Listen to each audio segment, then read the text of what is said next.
একটা জিনিস খেয়াল করে দেখবেন, প্রায় প্রত্যেকেরই কিন্তু ইউটিউবে শর্ট ভিডিও আপলোড করার পরেই কিন্তু ভাইরাল হয়ে যাচ্ছে। কিন্তু আপনি যখন আপলোড করছেন সেই ভিডিওতে 400 থেকে 500 হাইয়েস্ট 1000 ভিউজ আসছে, তারপরে কিন্তু আপনার যে ভিউজ রয়েছে সেটা কিন্তু থেমে যাচ্ছে। কোনো মতেই আপনার শর্টস ভিডিওতে ভিউজ আসছে না। আর এই জিনিসটা যখন আপনার হচ্ছে তখন আপনি কিন্তু মানসিকভাবে অনেকটাই ভেঙে পড়ছেন যে কি ব্যাপার, আমি এত কষ্ট করে ভিডিও তৈরি করছি তাও কেন ভিউজ হচ্ছে না। হতে পারে আপনি যখন আপনার শর্টস ভিডিও আপলোড করছেন তখন কিছু ভুল করছেন, সেই ভুলের কারণেই কিন্তু আপনার ভিডিওতে কখনোই ভিউজ আসছে না। আপনারা কোনো টেনশন করবেন না। আজকের এই ভিডিওতে আপনাদেরকে আমি কিভাবে শর্টস ভিডিও সঠিক নিয়মে আপলোড করতে হয় সমস্ত কিছু ডিটেলসে দেখিয়ে দেবো। আমি অনেক এমন ভিডিও দেখেছি যাদের ভিডিও কোয়ালিটি অনেকটাই ভালো, যে ভিডিও কিন্তু ভাইরাল হওয়ার কথা, কিন্তু সেই ভিডিও আপলোড করার পরেও কিন্তু ভাইরাল হচ্ছে না। সেখানে কি হচ্ছে, তারা কিছু মিস্টেক করছে। ভিডিও আপলোড করার পরে তারা সেটাকে ভালো করে এসইও করতে পারছে না, যেই কারণে কি হচ্ছে, তাদের শর্টস ভিডিও ফর ইউতে কখনোই কিন্তু পৌঁছচ্ছে না। কারণ আপনার ভিডিও যদি ফর ইউতে না যায় তাহলে কিন্তু আপনার ভিডিও ভাইরাল হবে না। আপনার ভিডিও কিন্তু শর্টসের যে সেকশন রয়েছে সেখানে শো করাতে হবে।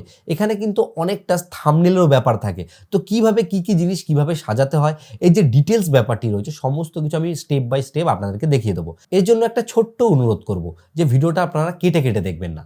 অনেক সময় আপনারা কেটে কেটে দেখেন, এই ক্ষেত্রে কি হয়, অনেক জিনিস বাদ পড়ে যায়। তার জন্য আপনারা কিন্তু সেই জিনিসগুলো বুঝতে পারেন না এবং কমেন্টে আপনারা বলেন যে এই ব্যাপারটা আমাদের হচ্ছে না। কোনো ভয়ের কিছু নেই। তো চলুন আজকের এই ভিডিওতে আপনাদেরকে সমস্ত কিছু ডিটেলসে দেখিয়ে দিই। শর্টস ভিডিও সঠিকভাবে আপলোড করার জন্য আপনারা মোবাইল ফোনে চলে আসবেন। মোবাইল ফোনে আসার পরে ইউটিউবের যে অ্যাপ্লিকেশন রয়েছে সেই অ্যাপ্লিকেশনটা আপনারা ব্যবহার করতে পারেন। তাছাড়াও যে ওয়াইটি স্টুডিও অ্যাপ্লিকেশন রয়েছে সেটাও আপনারা ব্যবহার করতে পারেন। আমি এখান থেকে ইউটিউবের যে অ্যাপ্লিকেশন রয়েছে সেই অ্যাপ্লিকেশনটাকে ওপেন করছি। এই যে প্লাস আইকনটি আছে এর উপর আপনারা ক্লিক করবেন। ক্লিক করার পরে এখানে দেখুন আপনাদের সামনে এইরকম একটা ইন্টারফেস চলে আসবে। এখানে আপনারা খেয়াল করে দেখবেন যেখানে এই যে শর্টস লেখা আছে, এই যেন এই শর্টস অপশনটা আপনাদের সিলেক্ট থাকে, তার মানে আপনি শর্ট সেকশনে আছেন। এখানে অনেকগুলো ফিচার রয়েছে, এগুলোকে আমরা ফলো করব না। সরাসরি এখানে যে অ্যাড অপশনটি লেখা আছে এই অ্যাড অপশনের উপর ক্লিক করব, কারণ এখানে আমি যে শর্টস ভিডিও আগে তৈরি করে রেখেছি সেই শর্টস ভিডিওটাকে আপলোড করে দেখাবো। প্রথমে যে সেকশনটা এসেছিল এখান থেকে আমরা ডাইরেক্ট যে কোনো ভিডিওকে তুলে শর্টস হিসেবে আপলোড দিতে পারি। এইবার এখানে আমি যেহেতু একটা শর্টস বানিয়ে রেখেছি, এই ভিডিওটাকে এখান থেকে সিলেক্ট করে নিয়ে এখানে নেক্সট যে বাটন রয়েছে নেক্সট বাটনের উপর ক্লিক করব। তো দেখুন এখানে আমার যে শর্টস ভিডিও রয়েছে সেটা কিন্তু চলে এসেছে। এই যে আমাদের কাছে এই সেকশনটা এসেছে, এখানে দেখুন একটা জিনিস লেখা আছে, সেটা হচ্ছে এখানে 3 মিনিট। তার মানে কি, শর্টস ভিডিও এখন কিন্তু 3 মিনিট পর্যন্ত আপলোড করা যায়। আগের নিয়মে কি ছিল, আমরা 60 সেকেন্ড পর্যন্ত কিন্তু শর্ট ভিডিও বানাতে পারতাম, এখন কিন্তু সেটাকে বাড়িয়ে 3 মিনিট করে দেওয়া হয়েছে। এবার ব্যাপার হচ্ছে, আমরা যখন এই ভিডিওটাকে সিলেক্ট করলাম এখান থেকে আমি ডান যে অপশন রয়েছে ডান অপশনের উপর ক্লিক করব। ডান অপশনে ক্লিক করার পর এখান থেকে একটা প্রসেসিং হবে, কারণ আপনার যে ভিডিওটা রয়েছে সেই ভিডিওটা প্রসেস হয়ে পরবর্তী যে অপশন সেটা চলে আসবে। এখানে আসার পরে আপনাদেরকে নেক্সট বাটনের উপর ক্লিক করতে হবে। নেক্সট বাটনের উপর ক্লিক করলেই আমাদের কাছে কিন্তু এরকম একটা ইন্টারফেস চলে আসবে। এই যে ইন্টারফেসটা আসবে এখানেই কিন্তু সমস্ত ডিটেলস রয়েছে। প্রথমত দেখুন উপর দিকে লেখা আছে ক্যাপশন ইওর শর্ট। এখানে আমরা যে শর্টস ভিডিওটা বানিয়েছি তার যে ক্যাপশন রয়েছে বা এর যে টাইটেল রয়েছে সেটা আমাদেরকে এখানে লিখে নিতে হবে। আমি এখানে যে ভিডিওটা বানিয়েছি সেটা হচ্ছে গিয়ে কিভাবে ইউটিউব চ্যানেল তৈরি করতে হয়। আমি এখানে লিখে নেব কিভাবে ইউটিউব চ্যানেল বানাবেন। আমি এটা লিখে নিলাম। এটা লেখার পরে আমি এখান থেকে কিছু হ্যাশট্যাগ ইউজ করব, কারণ আপনি যখন কোনো শর্ট ভিডিও আপলোড করবেন সেখানে কিন্তু হ্যাশট্যাগের অনেকটাই কিন্তু গুরুত্বপূর্ণ একটা ব্যাপার রয়েছে। এখানে আমি হ্যাশট্যাগ দেবো, দিয়ে আমি লিখবো, প্রথমে লিখবো শর্টস লিখবো। শর্টস লেখার পরে এখানে দেখুন অনেকগুলো কিন্তু অপশান চলে এসছে। এখান থেকে প্রথম যে শর্টসের অপশান রয়েছে এর উপর একবার ক্লিক করে নেব। তারপরে আমি এখানে হ্যাশট্যাগ দিয়ে লিখবো ইউটিউব চ্যানেল। ইউটিউব চ্যানেল লিখলে এখানে দেখুন আরেকটা জিনিস এসছে, এটাকে আমি সিলেক্ট করে নেবো। এইরকম করে আপনারা কিন্তু 4 থেকে 5টা হ্যাশট্যাগ দেবেন। এক গাদা হ্যাশট্যাগ দিয়ে আপনারা ভরিয়ে দেবেন না। এখান থেকে আপনারা ফর ইউটাও লিখে দেবেন, কারণ ফর ইউটাও কিন্তু অনেকে ইউজ করে। তো আমি যখন এই জিনিসগুলোকে লিখে দিলাম, এখানে কিন্তু আমার যে টাইটেলটি রয়েছে সেটা কিন্তু সুন্দর করে সাজানো হয়ে গেছে। এইবার যে মেন ব্যাপারটি রয়েছে সেটা হচ্ছে এই শর্ট ভিডিওতে একটা থাম্বনেল ইউজ করা, কারণ আপনি যদি ভালো থাম্বনেল না লাগান সেক্ষেত্রে কিন্তু আপনার শর্ট ভিডিওতে কেউ ক্লিক করে দেখবে না। এর জন্য এই যে পেন যে আইকনটি রয়েছে এই পেন আইকনের উপর আমি ক্লিক করব। পেন আইকনে ক্লিক করলে এই ভিডিওটাকে দেখুন এখানে কিন্তু দেখাচ্ছে প্রত্যেকটা ফ্রেম বাই ফ্রেম। এখানে আসার পরে আপনারা এরকম ফ্রেম সরিয়ে সরিয়ে দেখবেন যে কোন জায়গায় আপনার ফ্রেমটা রয়েছে। তো আমার লাস্ট ফ্রেমে আমি এই ভিডিওটার যে থাম্বনেল রয়েছে সেটাকে কিন্তু বানিয়ে নিয়েছিলাম। এই যে থাম্বনেলের ব্যাপারটি রয়েছে এটা কিন্তু আপনি ভিডিও এডিটিং এর সময় আপনারা নিজেরাই করে নিতে পারবেন। আপনারা যদি কোনো কারণে বুঝতে না পারেন এটা কিভাবে করতে হয়, তাহলে আপনাদের জন্য এক্সট্রা আমি কোনো একদিন একটা টিউটোরিয়াল বানিয়ে দেবো। আপনারা অবশ্যই কমেন্টে জানান আপনারা সেই টিউটোরিয়াল দেখতে চান কিনা। এখানে দেখুন আমি থাম্বনেলটা সেট করে নিয়েছি। যখন এটা আমার সেট হয়ে যাবে এখান থেকে ডান দিকে যে রাইট চিহ্ন রয়েছে সেই রাইট চিহ্ন চিহ্নের উপর আমি ক্লিক করলাম, তাহলে এখানে আমার থাম্বনেল সেট হয়ে গেল। এইবার যে ব্যাপারটি রয়েছে সেটা হচ্ছে এখানে যে ভিজিবিলিটি রয়েছে এটা কিন্তু আপনি পাবলিক রাখবেন। আপনি যদি মনে করেন ডাইরেক্ট এটাকে পাবলিক করে দিতে চান তাহলে কিন্তু এখানে পাবলিক করে রাখলেই কোনো অসুবিধা নেই, কিন্তু আপনি যদি মনে করেন যে না আমি এটাকে এখন পাবলিক করতে চাই না, আমি পরে এটাকে পাবলিক করব, তাহলে আপনি এখানে সিলেক্ট করে এর যে ভিজিবিলিটি রয়েছে সেটাকে চেঞ্জ করে কিন্তু আপনি আনলিস্টেডও রাখতে পারেন বা প্রাইভেট রাখতে পারেন। এটা সম্পূর্ণ আপনার ব্যক্তিগত ব্যাপার। আমি এখানে পাবলিকই রাখছি। তারপর পরবর্তী অপশন হচ্ছে লোকেশন।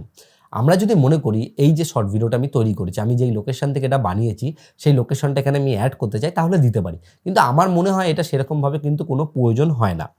এর পরবর্তী যে অপশনটা রয়েছে সেটা হচ্ছে অডিয়েন্স। এটা কিন্তু খুব ইম্পর্টেন্ট। এখানে কিন্তু আপনাদেরকে সিলেক্ট করে রাখতে হবে no it's not made for kids, কারণ এটা কোনো বাচ্চাদের কন্টেন্ট নয়, এটা নট মেড ফর কিডই কিন্তু আপনাদেরকে রাখতে হবে। এই জিনিসটা করার পরে আপনাদের কাছে একটা অপশান আসবে যেটা হচ্ছে রিলেটেড ভিডিও বলে। এই যে রিলেটেড ভিডিও অপশানটা রয়েছে এটা কিন্তু একটা খুব গুরুত্বপূর্ণ সেটিং।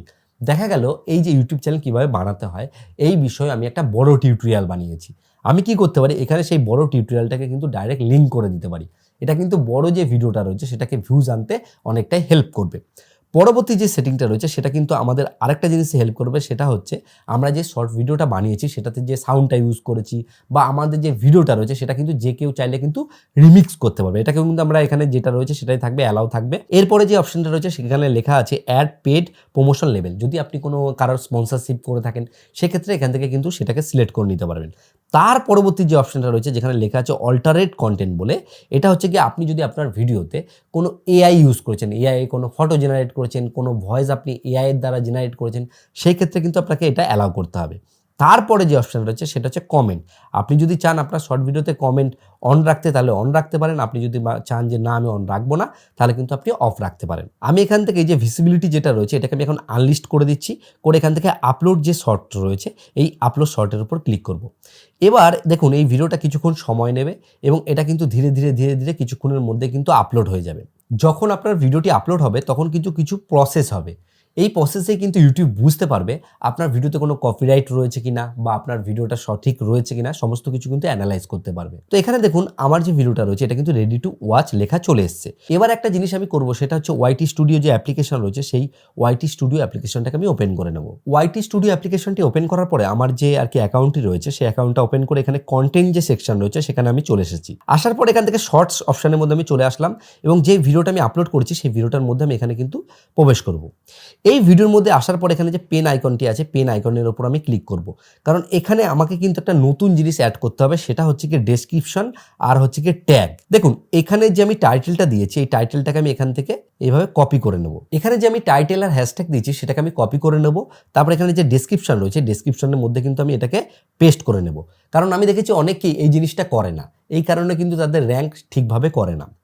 এইখানে আমি ডেসক্রিপশনে এটা দেওয়ার পরে এখানে দেখুন আরেকটা নতুন জিনিস রয়েছে সেটা হচ্ছে এই যে মোর সেকশন। এই মোর সেকশনে চলে আসার পরে এখান থেকে আপনারা কিন্তু ট্যাগ দিতে পারবেন। আমি যেমন দিলাম যে how to create YouTube channel, এটা লিখে আমি এই চিহ্নটা ক্লিক করলেই তাহলেই কিন্তু সঙ্গে সঙ্গে এটা ট্যাগ হিসেবে লেখা হয়ে যাবে। এই ট্যাগটা কিন্তু অবশ্যই আপনাদেরকে ব্যবহার করতে হবে। এই ট্যাগটা যদি আপনি ব্যবহার করেন সেই ক্ষেত্রে আপনার যে ভিডিওটা রয়েছে সেটা কিন্তু সম্পূর্ণভাবে এসইও করা কমপ্লিট হবে। এবার ব্যাপার হচ্ছে অনেকে বলতে পারেন যে ট্যাগ ইউজ না করেও তাদের ভিউজ চলে এসছে। হ্যাঁ, অনেক ভিডিওতে কিন্তু ট্যাগ ছাড়াই ভিউজ চলে আসে। সেই ভিডিও যদি কোয়ালিটি ভালো হয় এবং সেই ভিডিও যদি কোনো ট্রেন্ডিং টপিকের ওপর বেস করে থাকে। দেখুন একটা ব্যাপার হচ্ছে আপলোডের যে নিয়মটা রয়েছে সেটা আপনাদেরকে আমি দেখিয়ে দিলাম। তাছাড়াও আরও অনেক ব্যাপার থাকে যে কোন ট্রেন্ডিং টপিকের ওপর কাজ করলে ভিডিওতে ভিউজ বেশি আসবে বা কোন বিষয়তে ইউটিউবে সবথেকে বেশি ভিউজ হচ্ছে সেই ভিডিও যদি আপনি বানিয়ে নেন সেক্ষেত্রে কি হবে, তার ভিডিওর তলায় আপনার ভিডিওটা সাজেস্ট করে আপনার ভিডিওতে কিন্তু ভিউজ চলে আসবে। এখানে সম্পূর্ণ ব্যাপার হচ্ছে আপনি কতটা বুদ্ধি এখানে লাগাতে পারছেন। তাছাড়া কিন্তু আরেকটা ব্যাপার হচ্ছে সেটা হচ্ছে কনসিস্টেন্সি। আপনাকে কিন্তু রেগুলার মেনটেন করে শর্ট আপলোড করতে হবে। দিনে যদি আপনি একটা করে শর্ট দিতে পারেন সেক্ষেত্রে কিন্তু খুবই ভালো হয়। তো আশা করি পুরো কনসেপ্টটা আপনারা বুঝতে পেরেছেন। যদি আপনাদের এই ভিডিওটা একটু কাজে লেগে থাকে তাহলে অবশ্যই একটা লাইক করবেন। লাইক করলে কি হয়, এই যে ভিডিও করার উৎসাহ এটা বাড়তে থাকে এবং বন্ধুদেরকে শেয়ার করুন। শেয়ার করলে কিন্তু অনেকেরই হেল্প হয়ে যাবে। আর ভিডিও শেষে বড় আমি যে কথাটা বলি, আপনারা সুস্থ থাকুন, ভালো থাকুন, আলো বাংলা টিভি চ্যানেলের সাথে সদা সর্বদা জুড়ে থাকুন।